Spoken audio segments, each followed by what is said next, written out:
नमस्कार मित्रांनो, माझ्या ब्लॉगमध्ये तुमच्या सगळ्यांचं खूप खूप स्वागत. तर आज नेहमीप्रमाणे आम्ही बाहेर जायला निघालो आणि सत्यमने मला घरातून निघतानाच सांगितलं की आज आपण जाणार आहोत एका ठिकाणी, जे की होतं स्टेट्स ऑफ युरोप. आणि आमच्या दोघांचं डिस्कशन असं चालू होतं की हे नेमकी काय. आम्हाला खूप कुतूहल होतं, कारण नाव तर दिलं आहे स्टेट्स ऑफ युरोप म्हटल्यानंतर त्याच्याच निगडीत काहीतरी असेल. तर नेमकी मग आम्ही त्यासाठी निघालो आणि सत्यमने बाईक पार्क केली आणि तेवढ्यात मग आम्ही मध्ये एंटर केलं. तर मध्ये गेल्यानंतर तर खरंच वाटलं की काहीतरी युनिक तर आहे. म्हणजे उंच उंच बिल्डिंग आणि परत भिंतीसुद्धा अशा कलरफुल, सगळं कलरफुल होतं आणि अतिशय सुंदर होतं.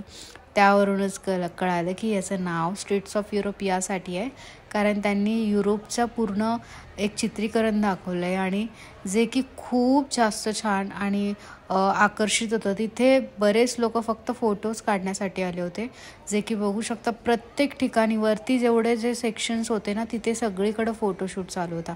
मग आम्ही मस्तपैकी 2-3 तास तिथे टाईमपास केला आणि मस्त कॉफी पिलो. कॉफी पिऊन मग थोडासा तिथे थांबलो, बघितलं इकडचे तिकडचे सीन आणि मग आलो फायनली घरी.